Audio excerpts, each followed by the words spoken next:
I'm just removing the caliper at the moment.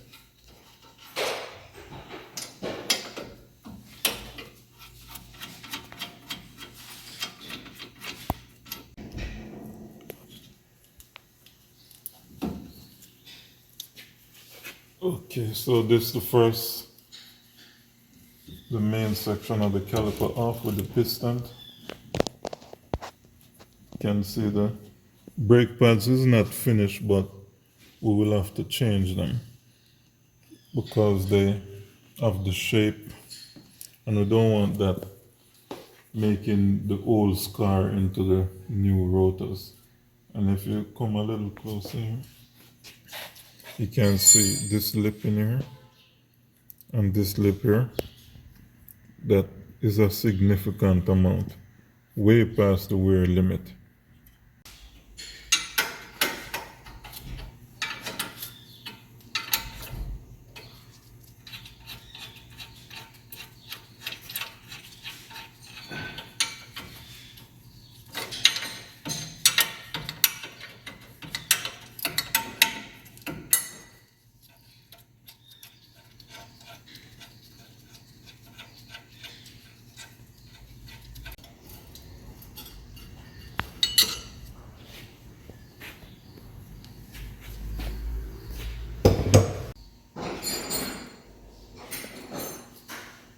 Okay, so this is our rotor.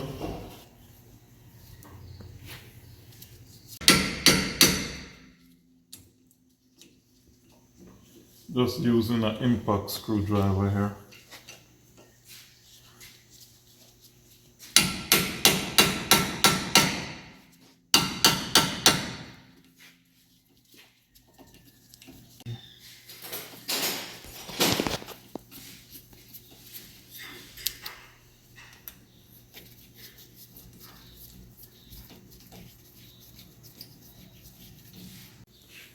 Get this here.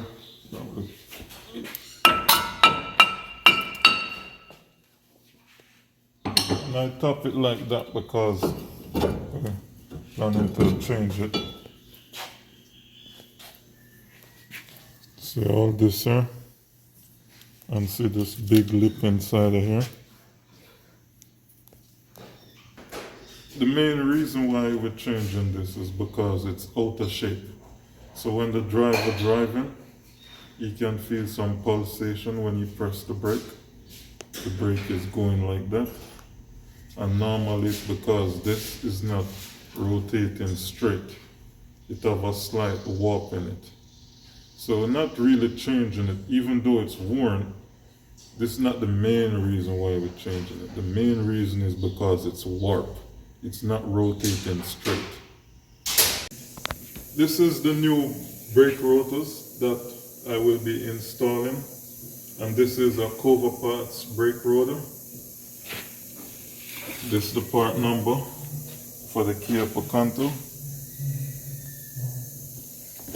and you can find this rotor in the parts store in our website. You only need to put select the make, model, year, and the trim.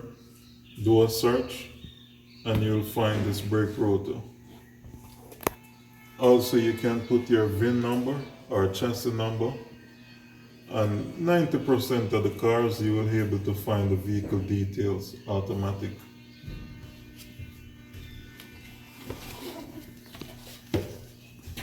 In this brake rotor kit, two rotors for both wheels.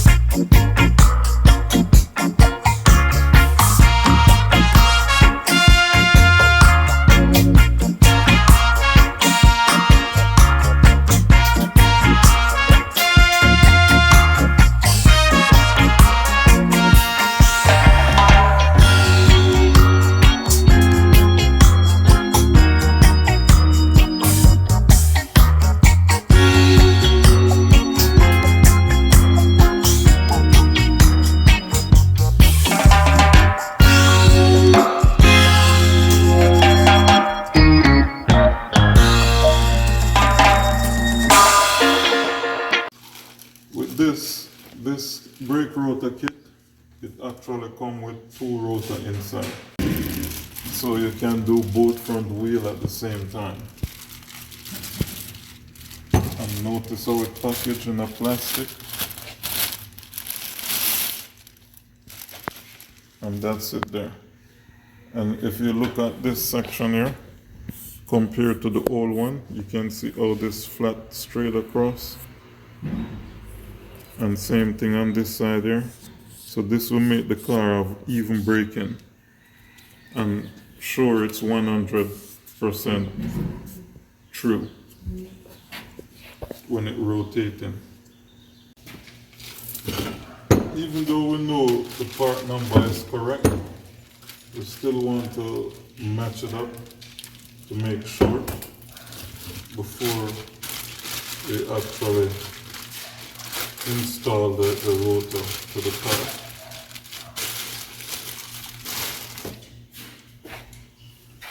So I want to check them. And I'm just going to do some quick matching. So I'm not going to use any measuring tool. And the first thing I'm checking is the outer diameter. And you can see it's the same height. And then I'm going to check the thickness. And you can check the thickness.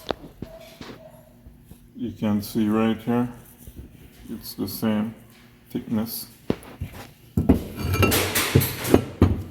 Then I'm going to check the offset, and they're supposed to flush on each other. And you can see they flush touching each other. So this means none of them is taller than the other. Then I'm going to match the bolt pattern and the inner and the bolt pattern is the same. So this rotor is good to go.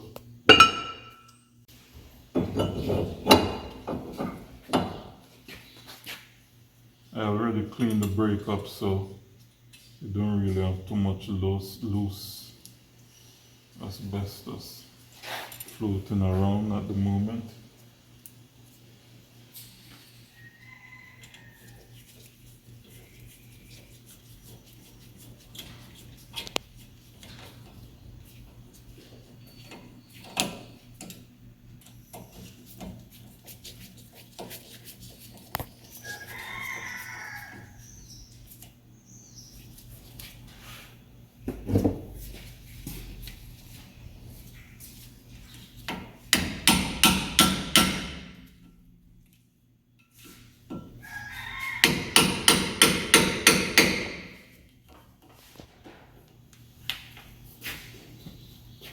So that's a new brake rotor on. This is the brake cleaner, and you can find this brake cleaner in our online parts store. And this is what I use to clean up all the brake dust.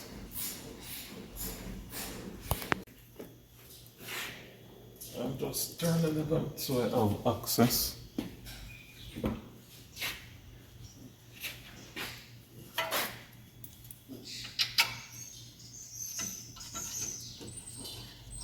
And with these bolts, it don't really matter which one catch first. There's no special sequence. Sometimes it's just a matter of your position, which one is more easier to catch.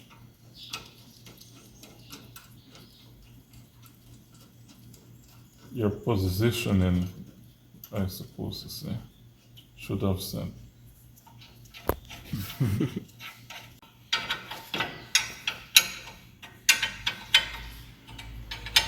I always have to make sure these bolts here are on the lock washer and they are very tight. Last thing you want is this thing loosening up when the customer driving. And sometimes I'll just put a little extra leverage. If you don't have a breaker bar, this is a good way to get some extra leverage.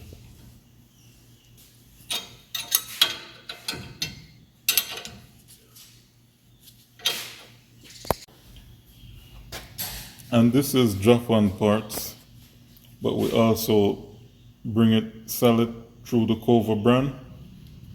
So we have a lot of this brakes in stock also, very good quality. And that's the part number for the Picanto 2015 model.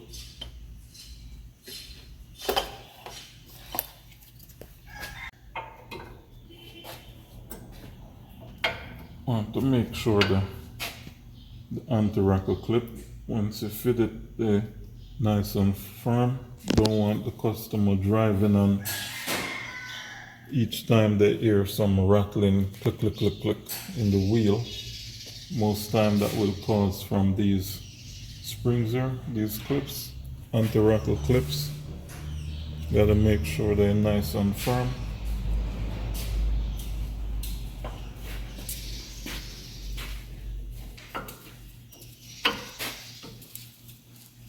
And I'll do the same thing over here on the inside. You can see when I try to shake the pad, there's no movement. But it's free enough to lock and release. But no movement, shaking by itself. Just going to make sure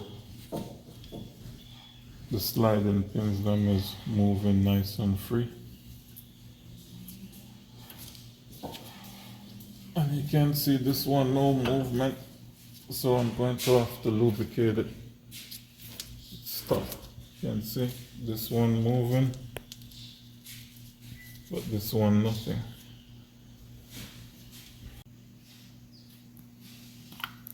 Okay, so we're going to just put a touch of lubricant on it.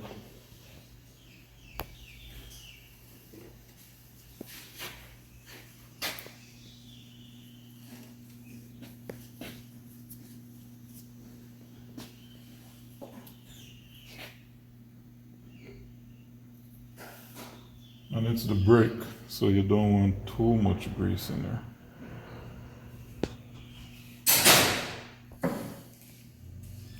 Now just take off back some.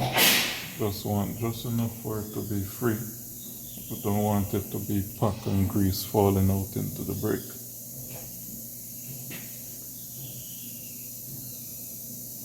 This is one place where grease is not friend of the car. Just get it in the boot first. Okay. And there we are. Make sure the two boots are over correctly. You can see it moving nice and free. So I'll just do the same thing to this one, even though it's not seized. But you can see it's dry, so it's getting close to be seized up.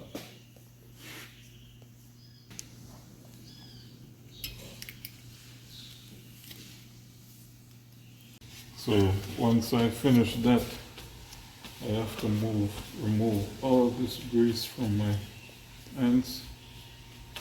Don't want no grease whatsoever in the brake.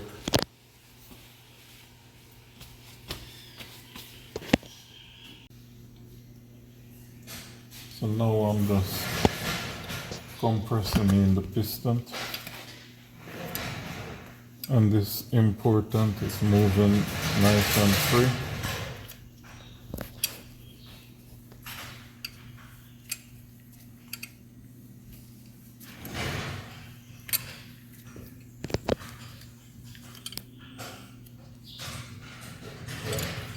And you can see the piston go all the way in, so it's flush. Now I can take off the G-clamp.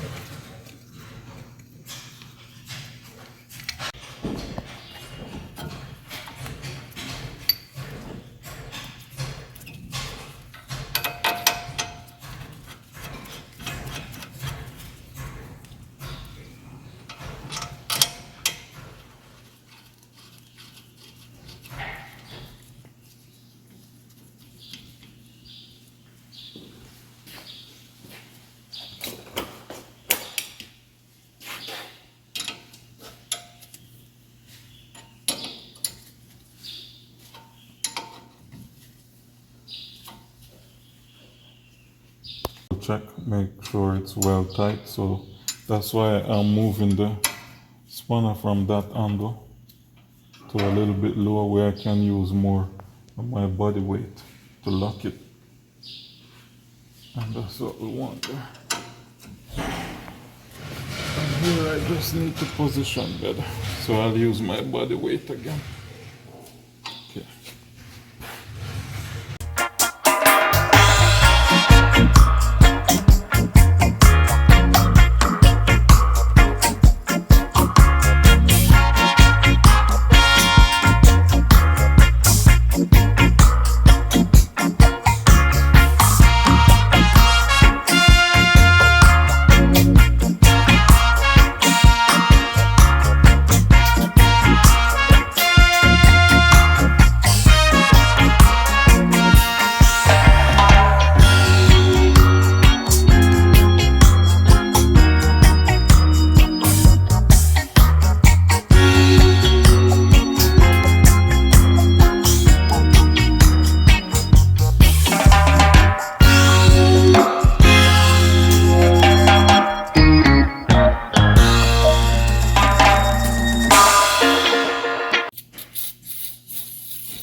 I'm just going to wipe off a little bit of grease or anything that may be on the rotor.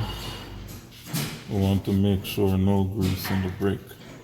I'll just change the tool from that position.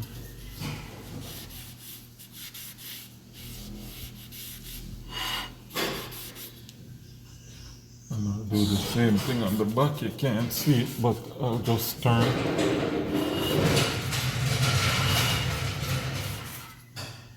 Okay. Brake rotor has been changed on the brake pad. Service up the caliper so it can self-adjust correctly. Now this brake will be 100% more efficient, and the driver will feel it in their feet when they apply the brake. And that pulsation won't be there no more. And this brake did actually have more than one problem. It have the pulse. Sorry, other guys working, we still have to do our video. So it did have a pulsation, and also the adjuster for the caliper was seized. So this brake would not work efficient. Even though the driver pressing inside with the caliper can't move, this means it cannot lock the brake pads up properly onto the rotor. But now everything is good. We're going to put the wheel on, and we're going to put some new tires on also. So normally this is just a little tip on when you're putting on your wheel. It's so simple but so important, and especially if you're doing like a big truck, because I used to do a lot of heavy equipment. Yeah, you need to get one of these studs, and these are the studs. You need to get one of them straight up like that, and that way you don't have to be fighting to catch two studs. That make it more difficult to put the wheel on. So if you turn it that way and get one straight up, then position the wheel same way with one straight up, then I can just go for that one. Once I have that one, I can line up the rest.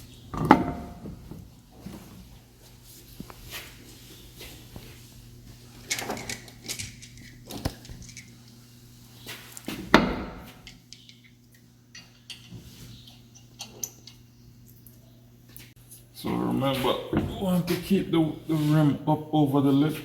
And this is a nice fancy wheel here, so we don't want to make no damage inside the lug hole. So I'm keeping it nice and straight.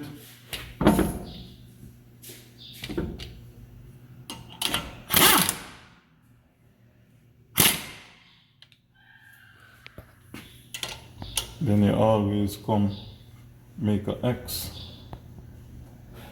so that you can get the wheel balanced out back properly.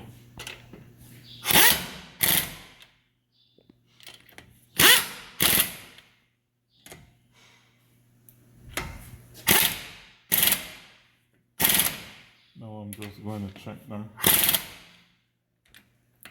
But at all time, even though the gun big and want to do its own thing, I'm maintaining it straight so it don't hit the side of the rim.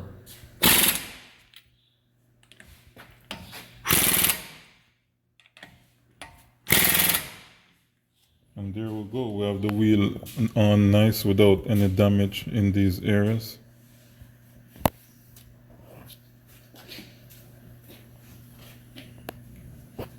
Now the wheel is on and we have another important step to do.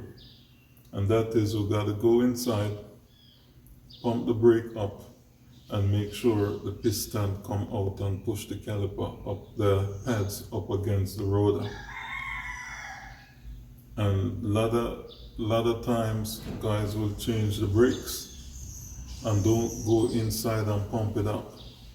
And that can cause serious accident whenever somebody go to move the vehicle. Because you might be close to someone, close to another vehicle, and because the brake wasn't pumped, you may need to pump it 4, 5, 6 times before the brake pedal come up to the correct position. And unless you know you was prepared for it, 9 out of 10 times you're going to end up in an accident. So we want to make sure the brake is pumped right up and come back firm. The brake has pumped up, and that's the end of installing the brake rotor and replace the brake pad. Stay tuned for our next video when we will do the rear brakes.